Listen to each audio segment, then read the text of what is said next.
Alright, Laymer TV po. For today's video, magluluto tayo ng munggo sprout. So, so let's start with, meron ako dito mga kapalangga, ayan, marinated siya na karne. Bali, ito yung ating pangsahog. So, atin muna siya. Pepper lang muna natin sa mga kapalangga.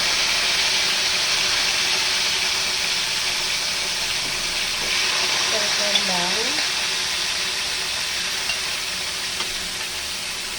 So, timplado na yan sa mga kapalangga. Meron isang paminta, toyo, saka kalamansi. So, yan. Stir fry lang muna natin.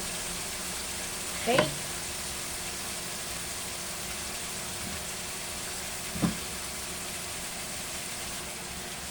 Okay. So, ano lang muna natin siya.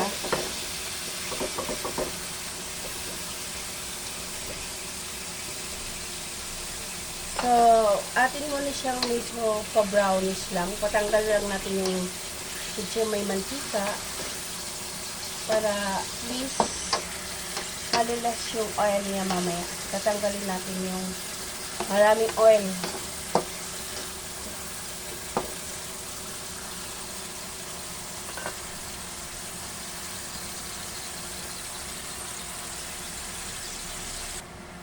Okay. Kukover muna natin siya mga kabalangga. Para mag-lesser yung kanyang water.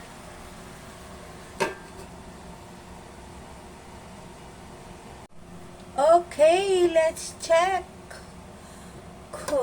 Ay, stir pa rin po. May water pa rin po siya.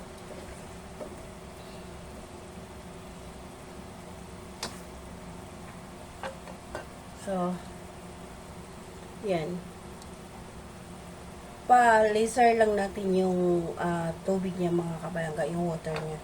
Yung pinagbabada ng toyo, ng kalamansi, at saka yung mga powder na paminta powder para mas masarap siya mamaya kapag para siyang adobo, which is adobo na mayroon siyang sprout, togi sprout, o diba? See? Laymer lang yan mga kapalangga. O diba nga? Laymer TV po. Tatakpan po muna natin ulit para bumaba yung kanyang at the same time maluluto po yung magiging malambot yung kanyang karne. Alright, check natin. Naririnig na ako. So, ayan.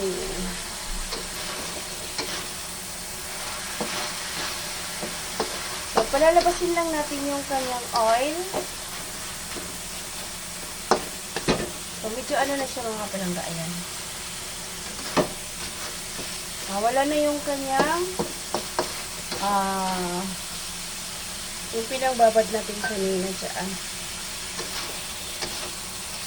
Lutong pambahay lang po mga kapalangga. Lutong alalay yung lang po mga kapalangga. Hindi talaga sa lutong pang-commercial. Charot. So, ayan mga kapalangga. Medyo lumalabas na yung kanyang oil. So, pwede natin siya bawasan. Oil. Ayan. Since wala tayong sibuyas, mga kapalangga, kasi gabi na, kararating lang from school, from work. So, ito muna ang ating bawang. Kasi hindi tayo nakadaan sa palengke, mga kapalangga, kaya hindi nakabili ng sibuyas.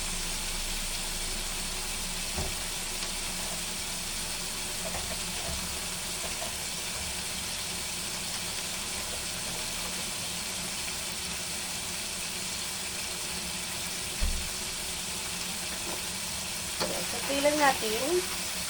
Kahit yung baw, bukas pa ako mga kapalangga. Kasi kanina, sila yung ay namigay kami ng card sa school. Wala nang time na mamalengke. So, in short, wala kaming bawang, wala kaming sibuyas. Sana all. Ang meron lang kami is bawang pala. Meron naman bawang kasi lang konti lang yan na lang. Kamatis and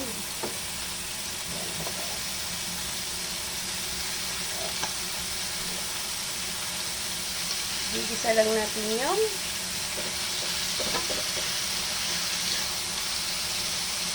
kamatis. Anuhin lang natin na magkaroon siya ng lulutuin lang natin mga kapalangga yung kamatis. Okay. So, ayan ah.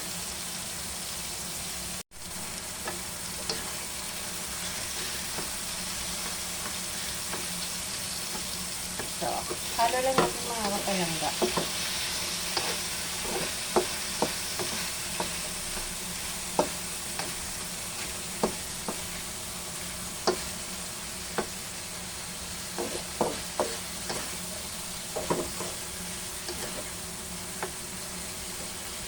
Okay. Halo lang. Then, mag-add lang tayo ng little bit of yung mainit na lang na water mga kapalangga para mas mabilis siyang palalambutin lang natin. Okay. So, ayan. Palalambutin lang muna natin siya mga kapalangga para paglagay ko mamaya ng toge, yung sprout is masarap na siya. Masarap yun mga kapalangga kung meron siyang oyster sauce. So since gabi na, tamad na ako lumabas. Bukas na lang ako magko-grocery. I think. Kaya kung ano lang meron sa kusina ngayon. So yan muna. Takpan lang muna natin ulit mga kapalangga. Okay? Alright, check na natin ulit mga kapalangga. So ayun. Medyo check lang natin yung lambot ng kanyang karne kung okay na ba. Ready na.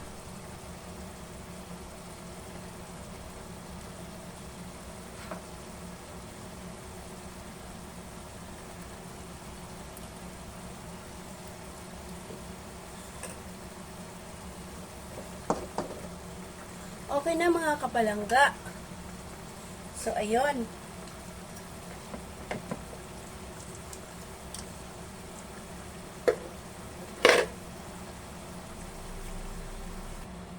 Medyo okay na siya mga kapalangga. Pero nag-add lang ako ulit ng water. Mainit naman yan ang nilagay ko. Kasi, hindi pa siya gaanong malambot ba yung karne.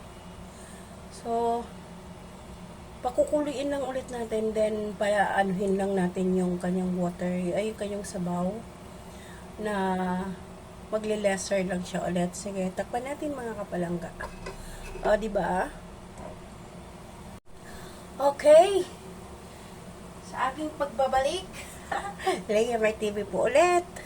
Check natin. Ayun. So, pwede na siya mga kapalangga ilagay yung ating toge.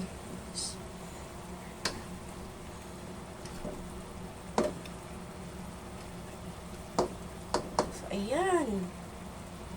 Pwede na mga kapalangga. So, atin na siyang ilagay. So, sarap kasi pag may konti. Okay.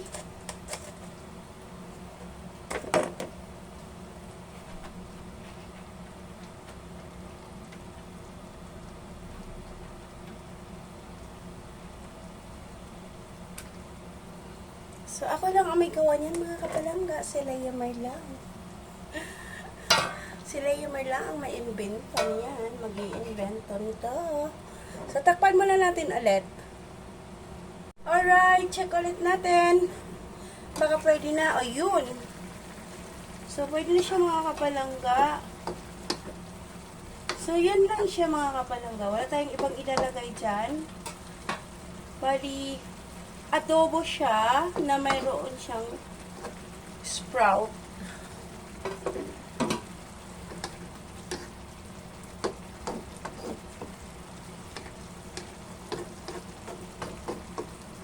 Okay.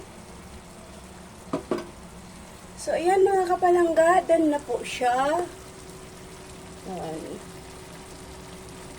So, God bless everyone po. Leamar TV.